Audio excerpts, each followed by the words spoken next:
What is used as an insult despite not actually being a bad thing? In Malaysia, people say, "Your mother is green," instead of "yo mama" things. Moms and colors are probably not that bad, it's just unbelievably random. In Germany, we don't even finish the sentences anymore. We just say, "Dein Mutter," which means your mother, and I think that's beautiful. It leaves room for interpretation, what the mother is, or might be, but also, it's not an actual insult. But more playful when someone is getting on your nerves, you say it, and then laugh together. In our friend group, we always finish up the sentence for the one saying it with, "is a really nice lady, is great at cooking," etc. And I think that's even funnier.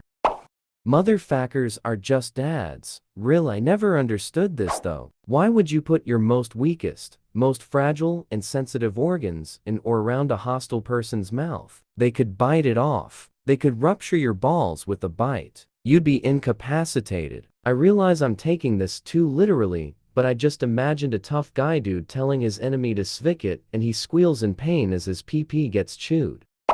My friend told me that I shouldn't be in cooking class, because I'll just burn the water. I didn't take it as an insult. It made me feel I should take classes in alchemy or witchcraft. Fluorine is the only chemical element which attracts electrons more strongly than oxygen does. The practical upshot of which is that things that we would normally consider fully burnt will often burn again under fluorine. In one of many such examples, if you were to pass a stream of fluorine gas over a container of water, the water itself would spontaneously ignite and, yes, burn. So, you just need fluorine. Good luck, though it's super hazardous stuff.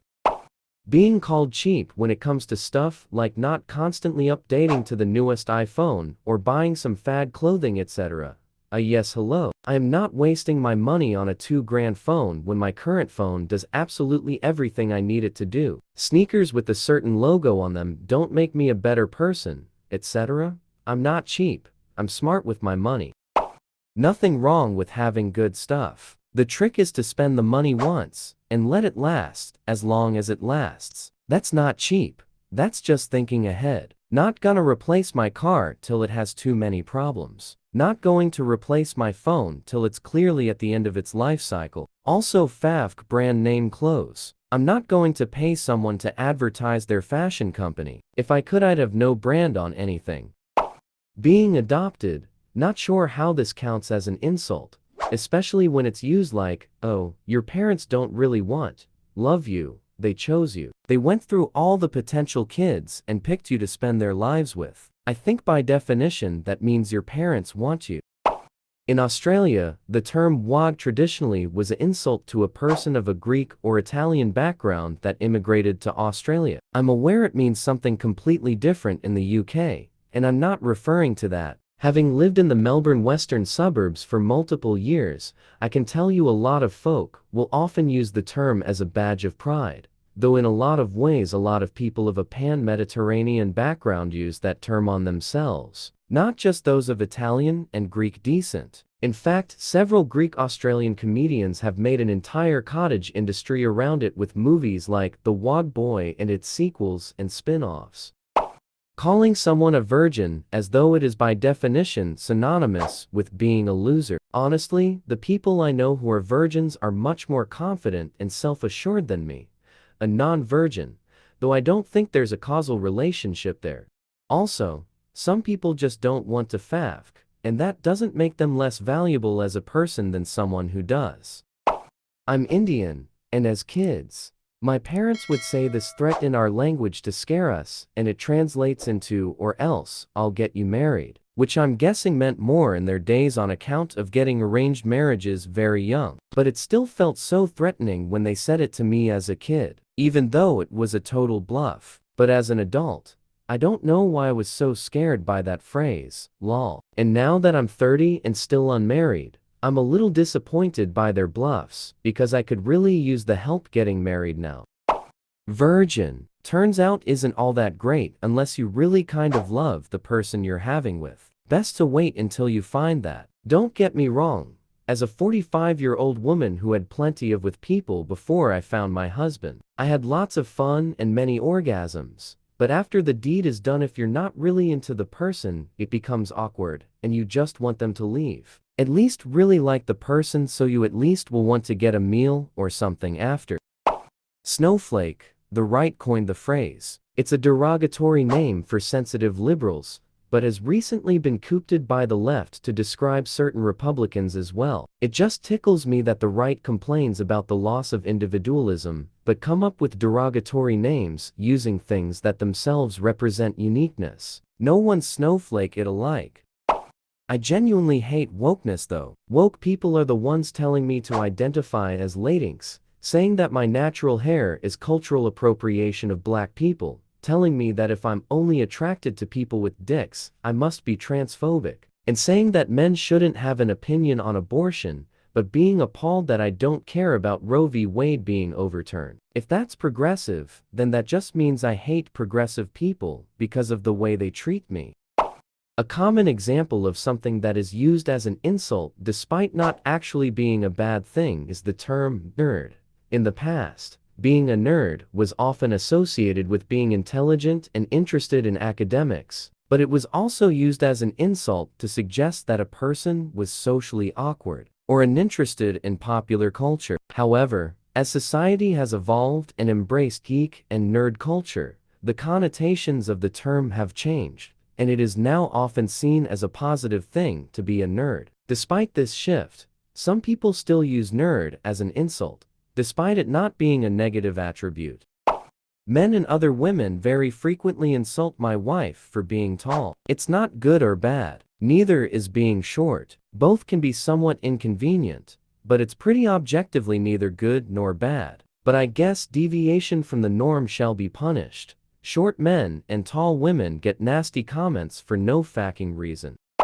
Being called a cis, white, male. If you were to replace any of those terms with any other gender, race, and used it as an insult, it would be considered horribly bigoted, as it should. Even alluding that not being a cis, white, male is a bad thing is considered horrible bigoted again, as it should. Yet for some reason, not only is it used as an insult, much worse, it is used as an excuse to dismiss someone's feelings, opinions, and even them as a person. I don't get why that's considered okay.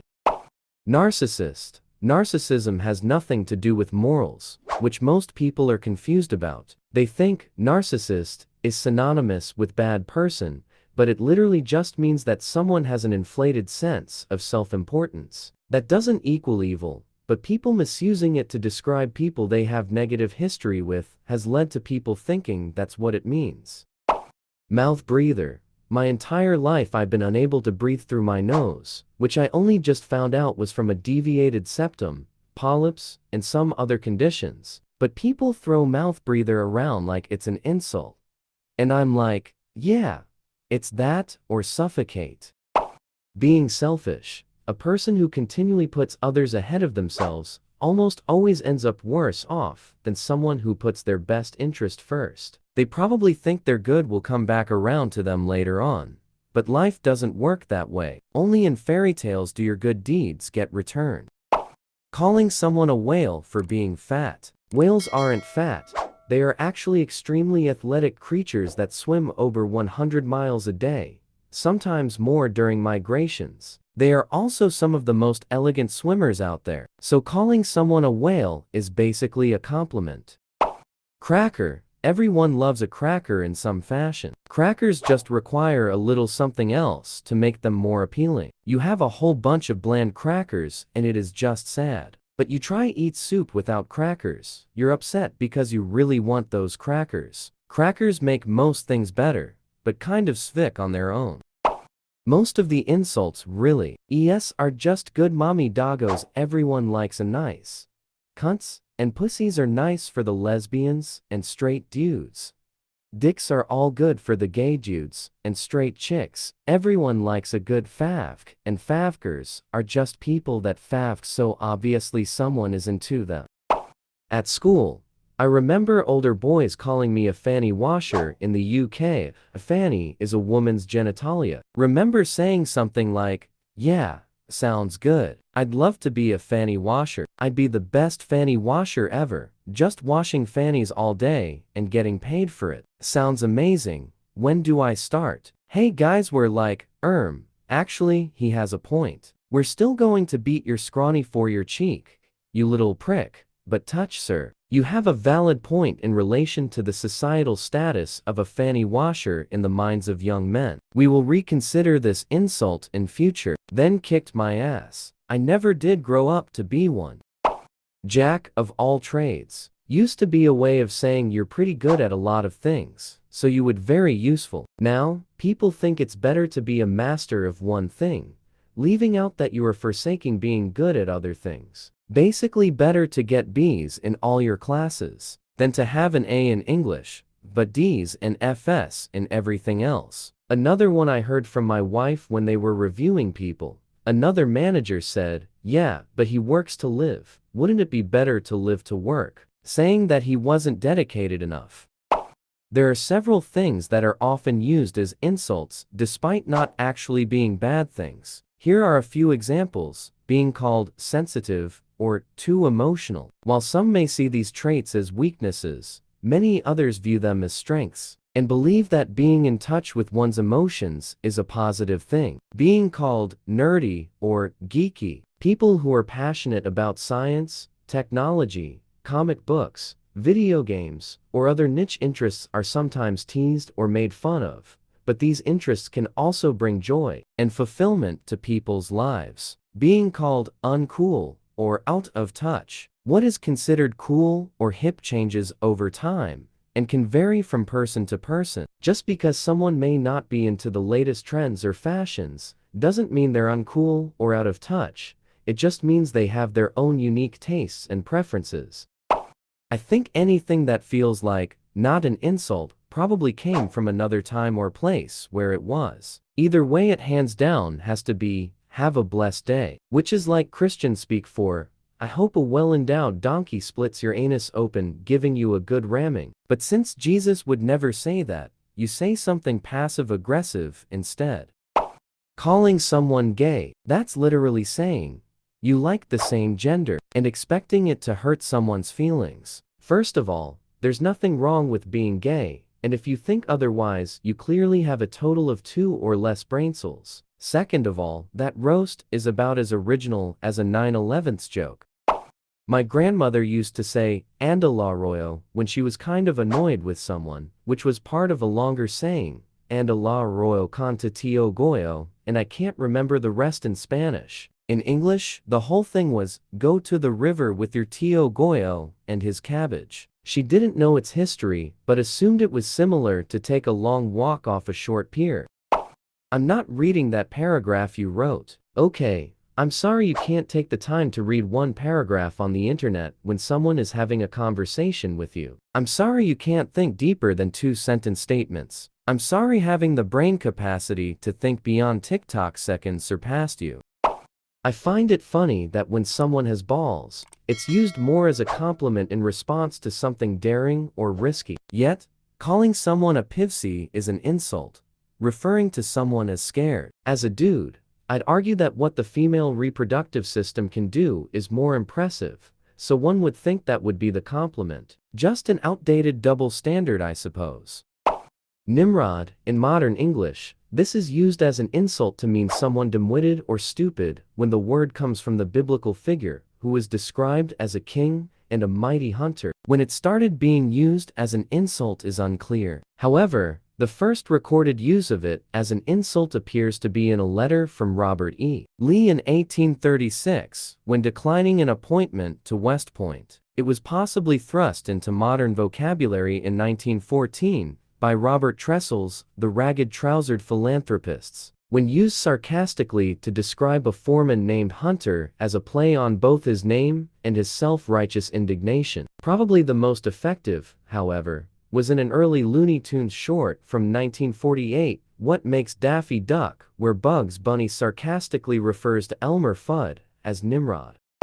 Calling people fat, it's not the insult most people think it is. Fatness is a sign of good living, good priorities, good meals shared with friends, A functional society that isn't starving, and a willingness to take up space and be visible, which many people who have their own ulterior motives would prefer you not do. Aside from these positives, when it comes to the concern trolling about fat people's health and economic impact and environmental impact, and so forth, most people can carry 20, 50, or even 100 extra pounds for their whole lives and still live a full lifespan and a rich life, especially with good health care and exercise. The environmental impact of consuming extra food is tiny compared to the many other recreational activities, luxuries, and billionaire boondoggles that people get up to. And the economic impact is largely a function of the discrimination surrounding fatness, especially the lack of support and increased incidence of prejudice that fat people experience. The obesity epidemic is really just a good old-fashioned moral panic, and calling someone fat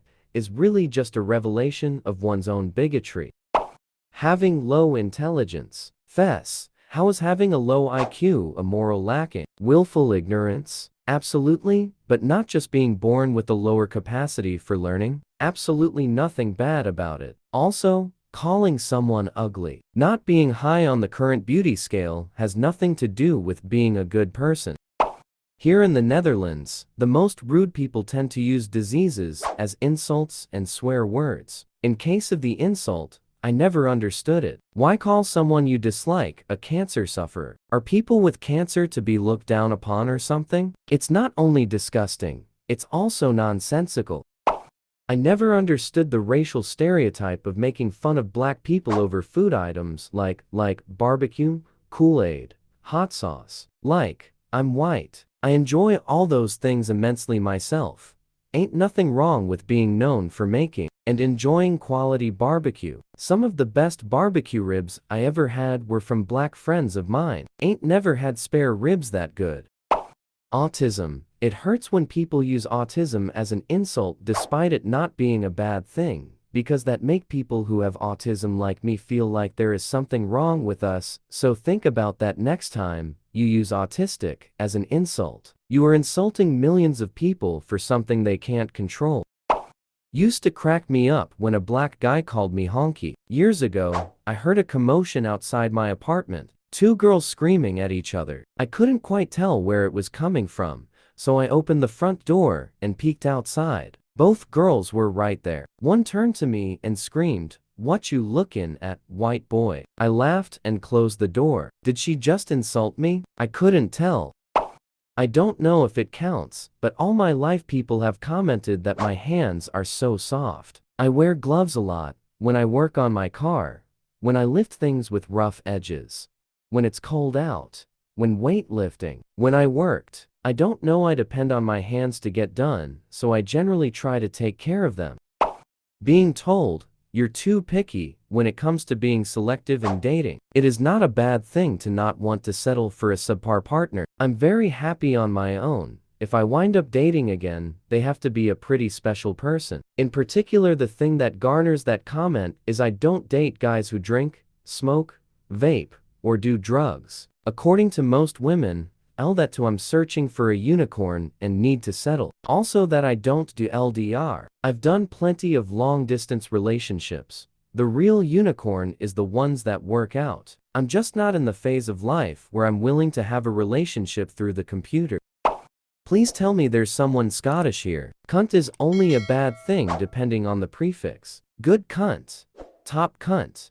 Best cunt. See him, he's a proper cunty cunt. All not a bad thing. Ho, you're a total cunt. Nasty cunt, offy cunt, etc. Definitely a bad thing. Cunts are generally lovable unless specifically defined. My dad has been to Malaysia before. Question for you. Is it true that in Malaysia, pointing with your finger is considered really rude and offensive? And is it true that people point with their thumbs? When my brother graduated high school, he got a job as a custodian at the place my dad worked as food service manager. One day, as he's getting off work, he says to the new guy, "See that kid over there? I'm gonna go home and fuck his mother." The guy gasps and says, "Does he know?" And my dad says, "Yeah, I've been facking her for years." This guy was scandalized. A few weeks later he comes up to my dad and says, "You're in Hull. I didn't know he was your kid." It should be noted that this was 30 years ago. I'm forever grateful that dad is retired. That old Navy man would get fired nowadays. Nimrod was indeed a mighty hunter in the Bible, but he is also known for attempting to build the Tower of Babel and being in opposition to God. God didn't much care for the tower being built, so he scattered them by confusing their language, making the venture seem foolish and stupid. So it could be that the cartoon had this in mind when it used Nimrod, or it's the hunter thing. No one really knows for sure. Ignoramus also originally had a different meaning. It is Latin and means, we ignore, or we are not aware of, and was originally used in court cases to state there was not enough evidence to take a matter into consideration by the court. Then shortly after there was a comedy with a fool of a main character named Ignoramus, most likely based off those court lawyers, and it just became an insult. Grew up in West Virginia, and this can be an insult depending on context. If you tell me your whole family is sick, and I say, "Bless your heart," I mean I'm sorry for you, and I hope your family gets better. If you just promoted an easily debunked conspiracy as fact, and I say, "Bless your heart," I'm politely telling you that you're stupid. I can't explain why, but these disguised offenses get under my skin. I guess is because of the cowardice, in my opinion, of not just saying "F you," and be another one who pretends to be a good person. Of course, that I pretend it doesn't affect me, but I get myself ranting in the shower, after haha. I never understood this though. Why would you put your most weakest, most fragile and sensitive organs in or around a hostile person's mouth? They could bite it off. They could rupture your balls with a bite. You'd be incapacitated. I realize I'm taking this too literally, but I just imagined a tough guy dude telling his enemy to svick it and he squeals in pain as his pee-pee gets chewed. My friend told me that I shouldn't be in cooking class, because I'll just burn the water. I didn't take it as an insult. It made me feel I should take classes in alchemy or witchcraft. Fluorine is the only chemical element which attracts electrons more strongly than oxygen does. The practical upshot of which is that things that we would normally consider fully burnt will often burn again under fluorine. In one of many such examples, if you were to pass a stream of fluorine gas over a container of water, the water itself would spontaneously ignite and, yes, burn. So, you just need fluorine. Good luck though, it's super hazardous stuff. I've always considered cheap to mean low cost or good value in regards to goods and services, but a cheap person to be someone who values saving costs, even to the detriment of everything else. Example being, Mr. Krabs is too cheap to hire someone to fix the leaking gas line in his restaurant, so he just duct tapes it every time he can smell it. Nothing wrong with having good stuff. The trick is to spend the money once, and let it last, as long as it lasts. That's not cheap. That's just thinking ahead. Not gonna replace my car till it has too many problems. Not going to replace my phone till it's clearly at the end of its life cycle. Also, FAFK brand name clothes. I'm not going to pay someone to advertise their fashion company. If I could, I'd have no brand on anything. Pretty sure the balls thing is mostly because they're sensitive. It's used as a term to describe bravery or toughness because, well, if you do something knowing it won't hurt, and you'll be perfectly fine, that doesn't make you very brave or tough, does it? Balls are the other end of the spectrum. Practically anything hurts them. Virginity. I think the social stigma around virginity and virgins, especially male virgins, being seen as losers, is one of the drivers around the reactionary incel movement. I'm not excusing these people's behavior, but maybe if we were all less judgmental about the self-worth of people who haven't had it would at least help remove some of the appeal of the movement.